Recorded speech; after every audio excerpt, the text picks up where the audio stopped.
বৈষম্য বিরোধী ছাত্র আন্দোলনের ৬ সমন্বয়ককে ডিবি হেফাজতে জোরপূর্বক খাবার টেবিলে বসিয়ে ভিডিও করা এবং আন্দোলন প্রত্যাহারের স্টেটমেন্ট নেওয়া হয়েছে বলে দাবি করেছেন ৬ সমন্বয়ক।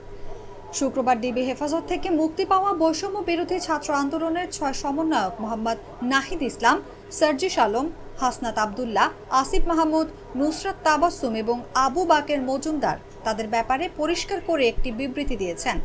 বিবৃতিতে তারা এমনটি দাবি করেছেন। বিবৃতিতে বলা হয়, গত ২৬শে জুলাই ঢাকার গণস্বাস্থ্যনগর হাসপাতাল থেকে বৈষম্য বিরোধী ছাত্র আন্দোলনের ৩ সমন্বয়ক মোহাম্মদ নাহিদ ইসলাম, আসিফ মাহমুদ ও আবু বাকের মজুমদারকে ডিবি পুলিশ জোরপূর্বক মিন্টু রোডের ডিবি অফিসে তুলে নিয়ে আসে। মোহাম্মদ নাহিদ ইসলাম ও আসিফ মাহমুদ হাসপাতালে চিকিৎসারত অবস্থায় ছিলেন। ২৭শে জুলাই সমন্বয়ক সার্জিস আলম ও হাসনাত আবদুল্লাহকে সায়েন্স ল্যাব থেকে ডিবি অফিসে তুলে নিয়ে আসা হয়। ২৮শে জুলাই সমন্বয়ক নুসরাত তাবাসসুমকে ভোর রাতে ডিবি অফিসে নিয়ে আসা হয়। মূলত আন্দোলন ও নেতৃত্বকে ছত্রভঙ্গ করতেই ১৯শে জুলাই থেকে বৈষম্য বিরোধী ছাত্র আন্দোলনের সমন্বয়কদের গুম, গ্রেফতার, নির্যাতন ও হয়রানি করা হচ্ছে। এর ধারাবাহিকতায় নিরাপত্তার নামে ৬ সমন্বয়ককে ৭ দিন ধরে ডিবি হেফাজতে জোরপূর্বক আটকে রাখা হয়।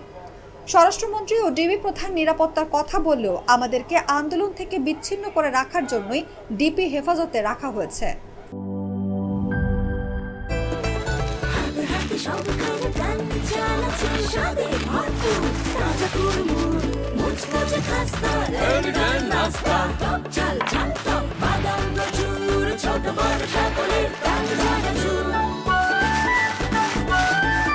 স্বাদে ভরপুর প্রাণ চানাচুর।